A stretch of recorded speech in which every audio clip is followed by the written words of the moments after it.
محترم ناظرین السلام علیکم۔ شادی کی پہلی رات تھی جب ساس روتی ہوئی آئی اور بولی تو بیوہ ہو گئی ہے، تیرا شوہر مر گیا ہے۔ یہ سنتے ہی میری دنیا اجڑ گئی، میری عدت بھی پوری ہو گئی۔ پر سسرال میں رواج تھا بھلے 1 گھنٹے کی دلہن ہو پر وہ ساری عمر بیوہ بن کے گزارتی ہے۔ میں بھی گزار رہی تھی کہ اچانک حاملہ ہو گئی۔ سب مجھے برا بھلا کہنے لگے اور کہا اسلام کے مطابق اسے بھی سنسار کر دو۔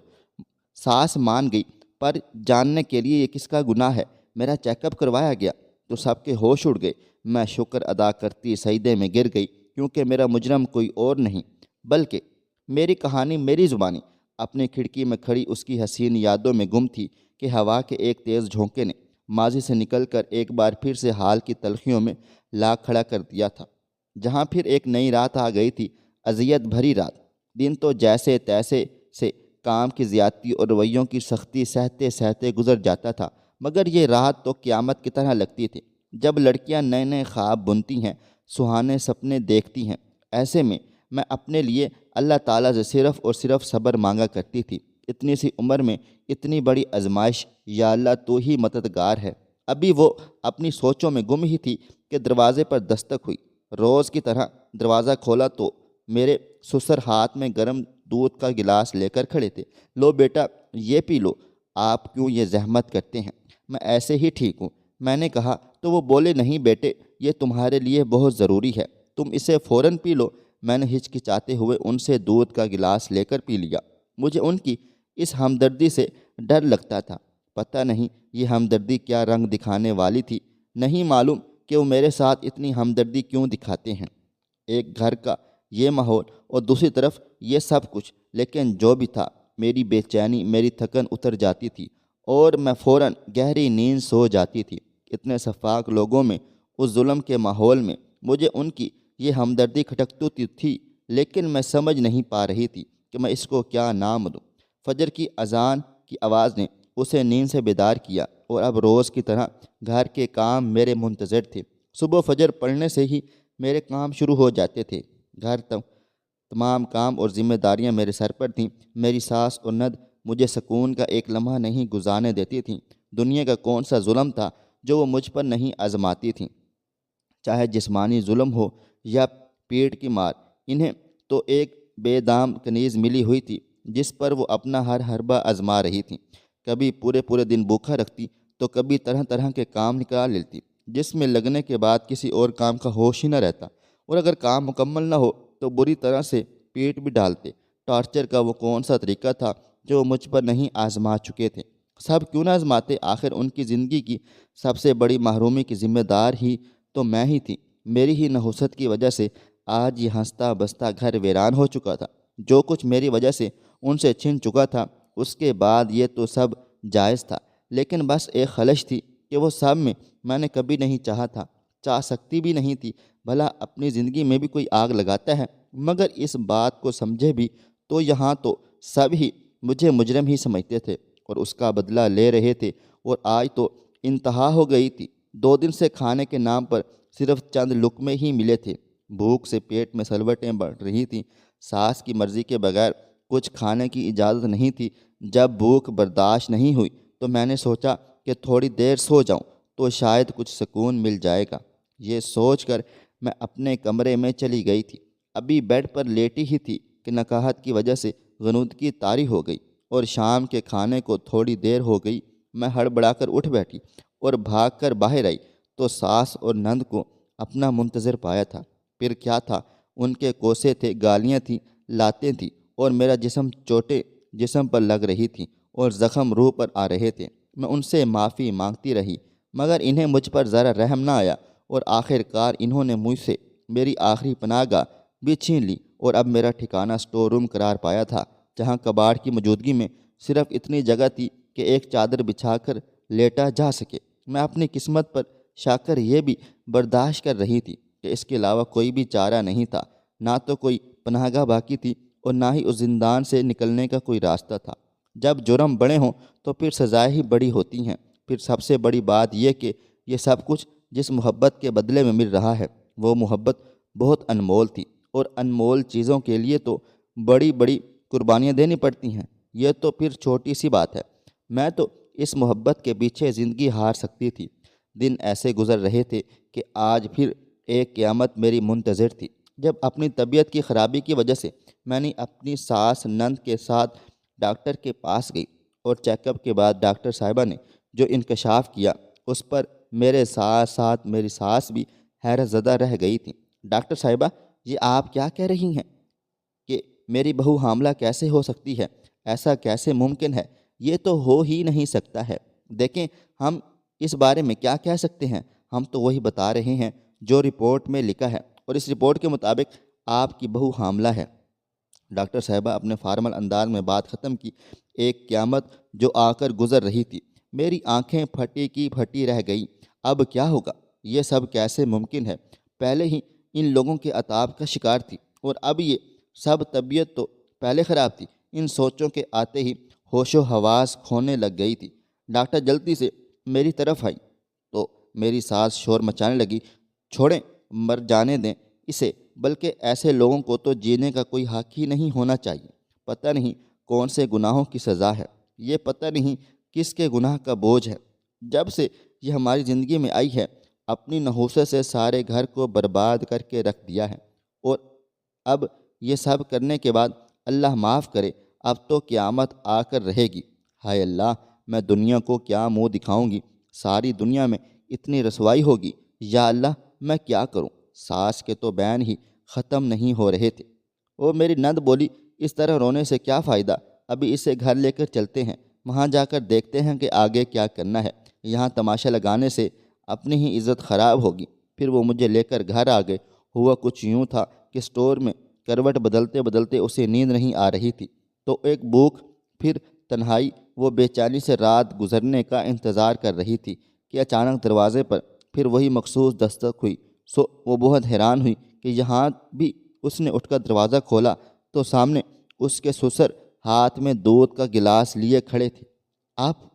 آپ کیوں زحمت کرتے ہیں؟ اپنے حصے کا دودھ مجھے کیوں دے جاتے ہیں؟ اگر کسی کو پتہ چل گیا تو، کسی نے دیکھ لیا تو سب آپ سے بھی ناراض ہو جائیں گے۔ مجھے اس سب سے بہت ڈر لگتا ہے۔ تمہیں اس کی ضرورت ہے، تم اسے جلدی سے پی لو، کل سے پھر وہی سب شروع ہو جائے گا۔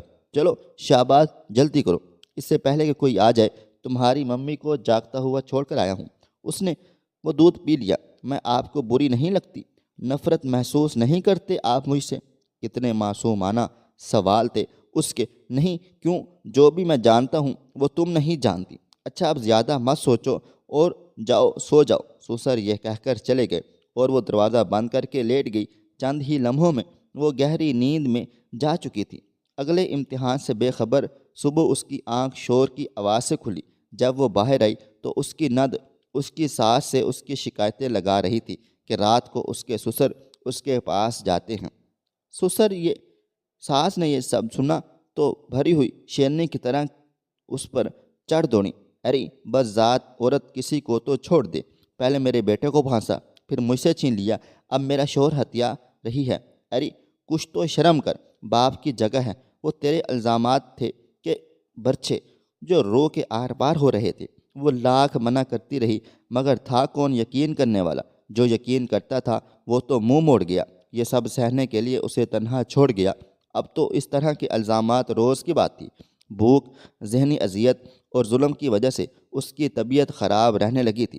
اسے رات سے تیز بخار تھا۔ اس پر پورے گھر کے کپڑے، چادریں، پردے دھونے کے بعد وہ انہیں پھیلانے چھت پر گئی تو چکرا کر بے ہوش ہو گئی۔ ڈاکٹر کو دکھائے تو اس نے کچھ ٹیسٹ لکھ دیے۔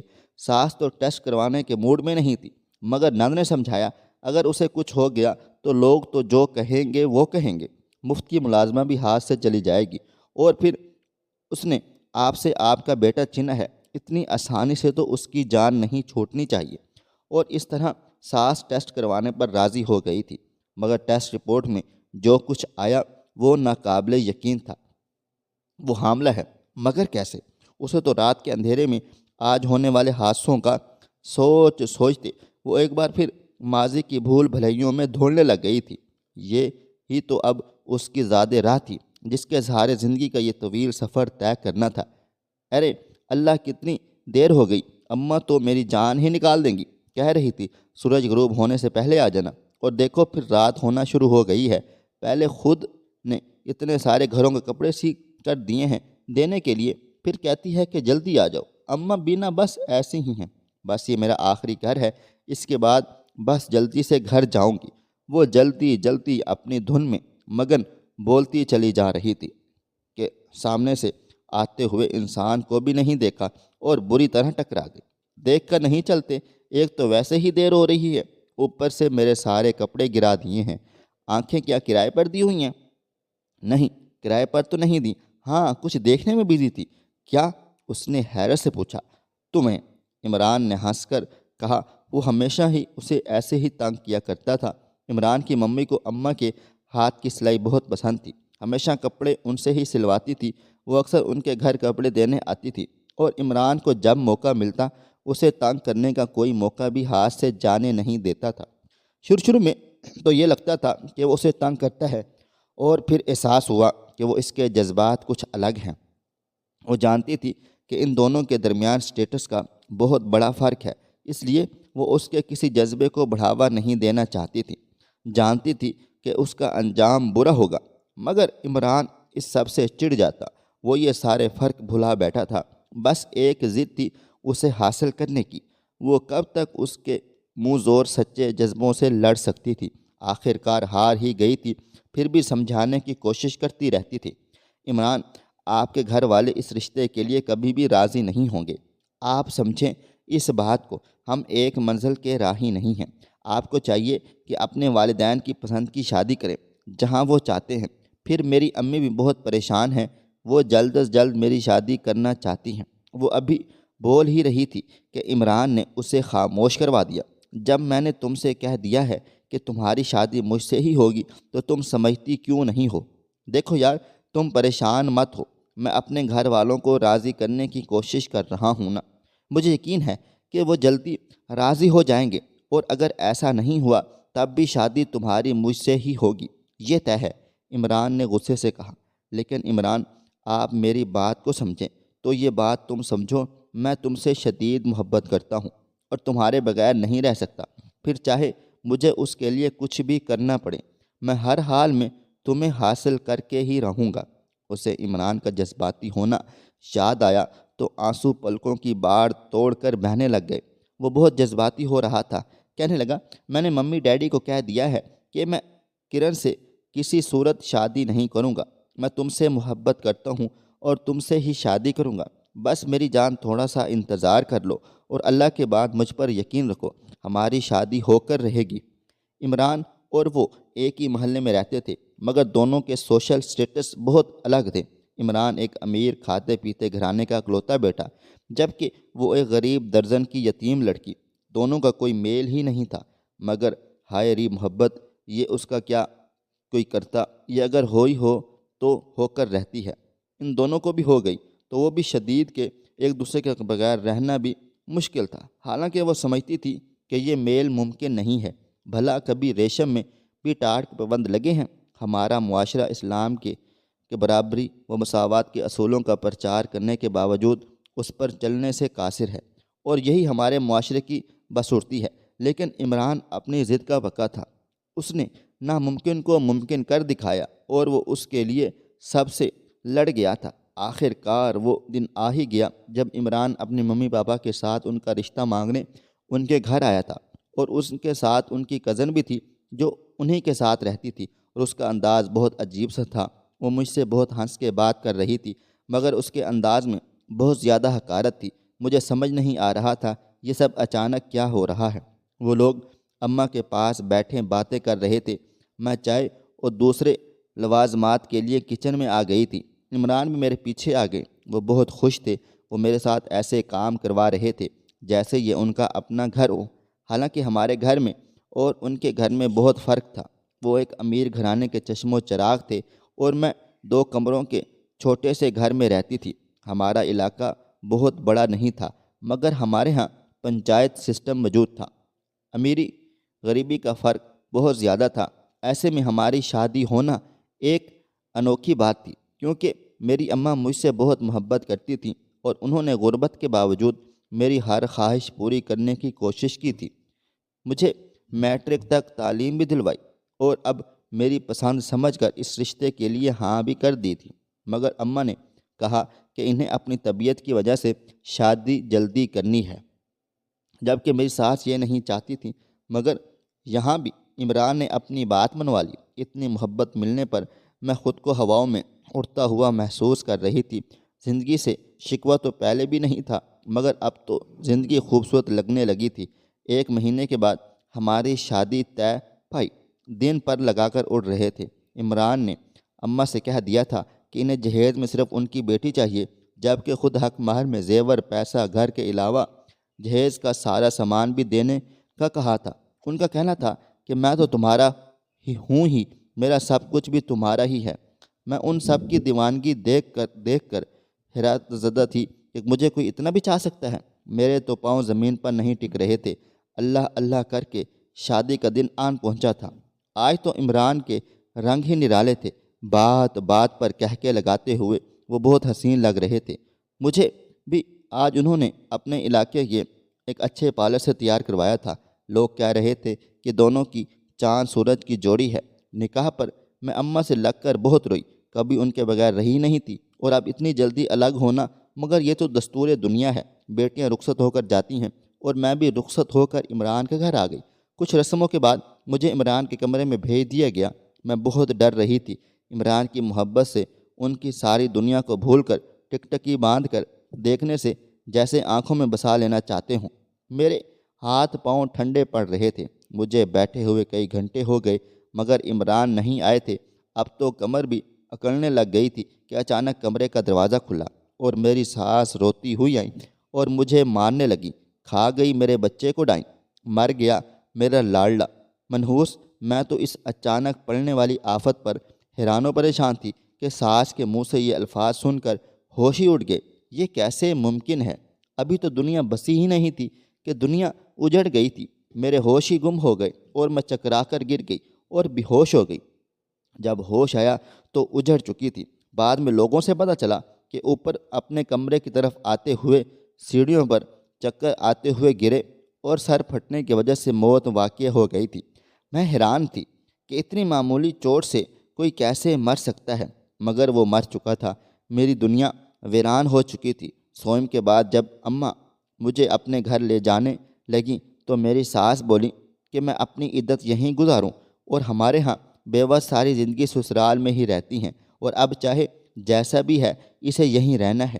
اماں چپ چاپ خالی ہاتھ چلی گئیں، مگر اس صدمے نے انہیں جینے نہ دیا، اور اگلے ہی ہفتے ان کا بھی انتقال ہو گیا تھا۔ پے در پہ صدمات نے مجھ سے جینے کی امنگ چھین لی، اور میں اب جیتی بھی تو کس کے لیے؟ عمران اور اماں زندگی کے 2 ہی تو محور تھے، اور دونوں چھینے جا چکے تھے۔ مانو میری تو زندگی ختم ہو چکی تھی، بس سانسیں بچی تھیں جو سسرال والوں کے رحم و کرم پر تھیں، اور سسرالیوں کا رویہ روز بروز خراب سے خراب تر ہوتا چلا جا رہا تھا۔ ماضی کی یادوں سے چھٹکارا پانا تو ناممکن تو، لیکن یہ مستقبل کے اندیشے بھی اسے جینے نہیں دے رہے تھے۔ اس کے حاملہ ہونے کی خبر جنگل میں آگ کی طرح پھیل رہی تھی۔ جو سنتا وہ حیرت زدہ رہ جاتا اور اس پر لعن طعن کرنے لگ جاتا۔ ہر کوئی اسے ہی قصوروار سمجھ رہا تھا۔ گھر میں آنے والی خواتین عجیب عجیب نظروں سے اسے دیکھتی۔ سب کی نظروں میں ہی قصوروار وہی تھی۔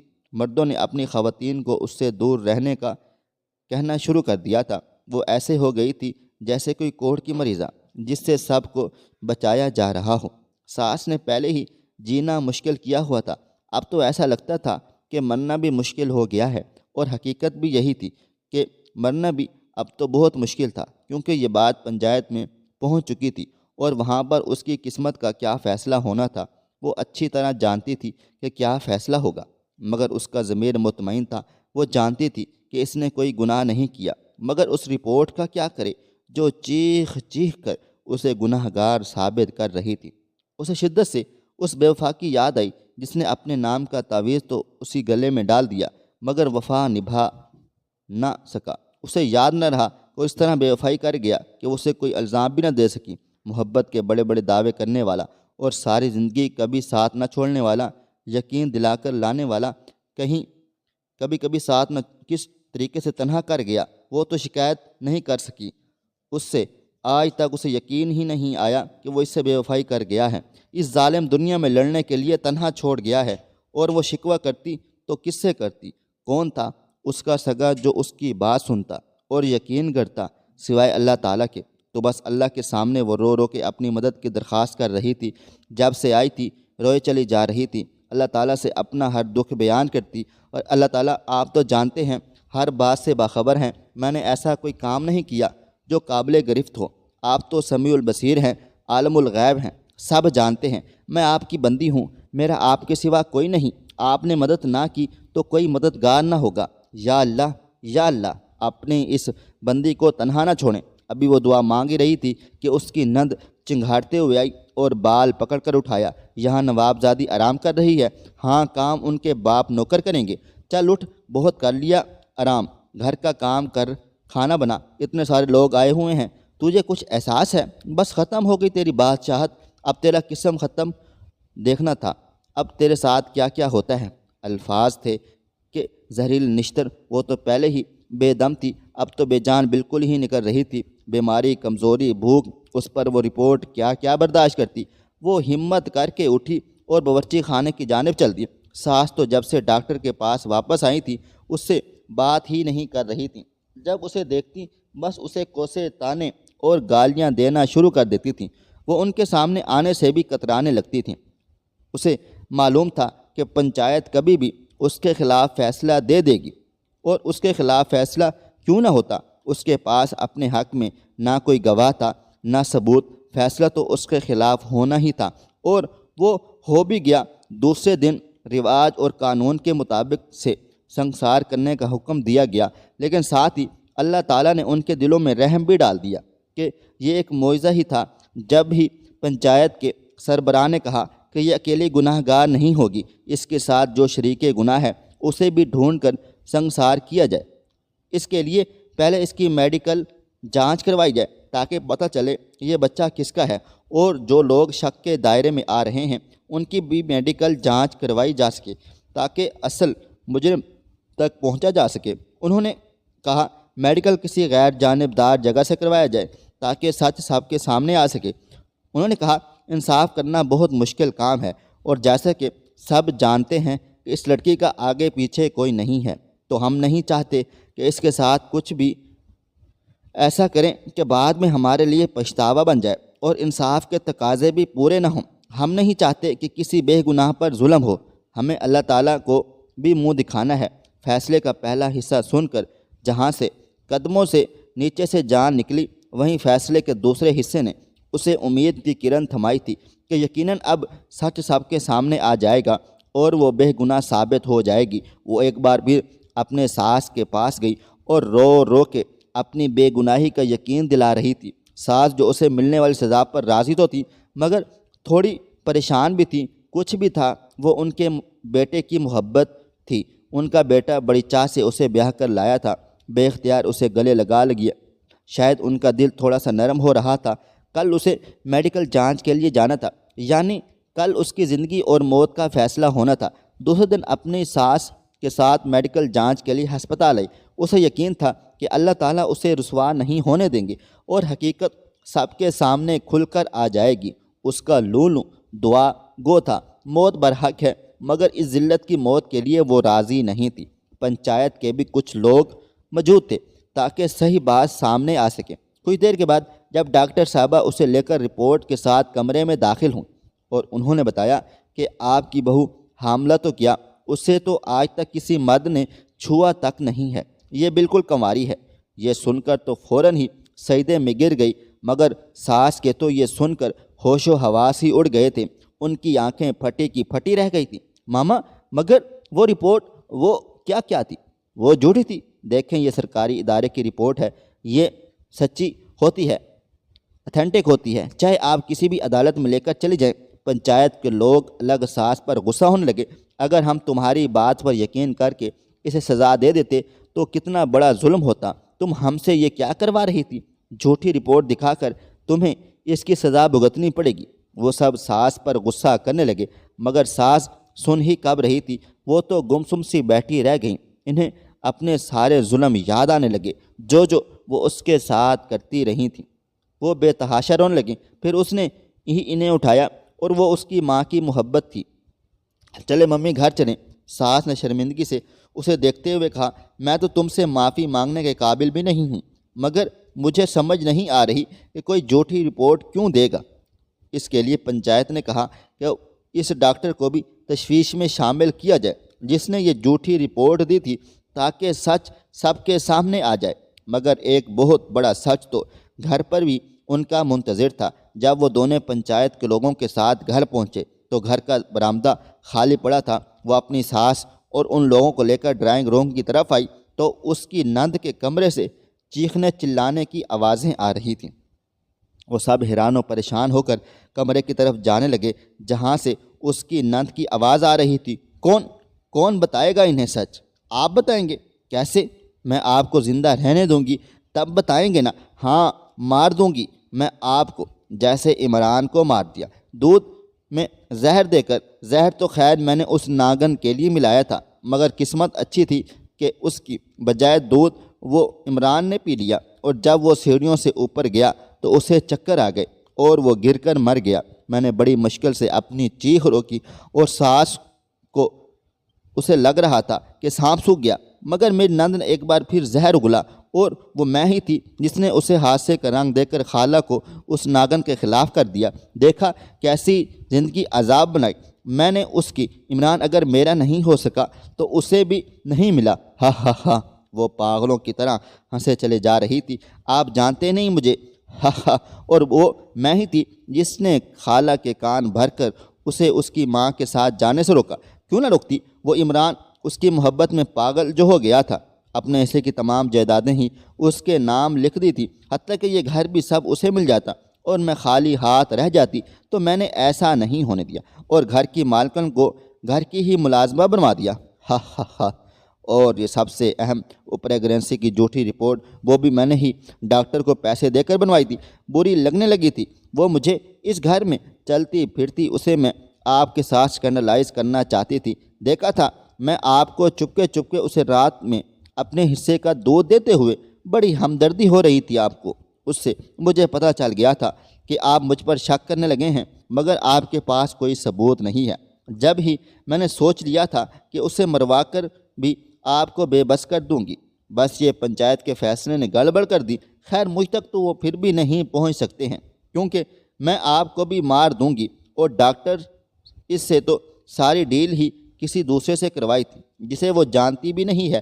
جیسے ہی پنچایت کے سربراہ کمرے میں داخل ہوتے ہوئے بولے، لیکن تم جانتی نہیں ہو اللہ تعالیٰ کسی کے ساتھ ظلم نہیں کرتے، اس کی لاٹھی بے آواز ہے، اور جب وہ اس کی چال کے آگے ہم انسانوں کی کیا اوقات ہے۔ دیکھو اس نے سب کچھ خود تمہارے منہ سے کہلوا دیا، پنچایت کے سامنے، جہاں گواہ بھی ہیں اور سزا دینے کا اختیار بھی ہے، اور پھر میڈیکل جانچ نے تو سب ہی پول کھول دی ہے۔ اس آفت پر تو کرن پھٹی کی ہوئی آنکھوں سے انہیں دیکھنے لگی، مگر اب کیا ہو سکتا تھا، سارا کھیل ہی اس کے ہاتھ سے نکل گیا تھا۔ میری ساس یہ سب سن کر اس کی طرف بڑھی اور اسے بے تحاشا مارنے لگی۔ ارے بدبخت، میں نے تجھے اپنی اولاد سے بڑھ کر چاہا تھا، کبھی اپنی بھانجی نہیں سمجھا، ہمیشہ اس گھر کا فرد جانا۔ ہاں میری خواہش تھی کہ تو میری بہو بنے، پر جب عمران کو ہی نہیں پسند تھی تو کیا کرتی؟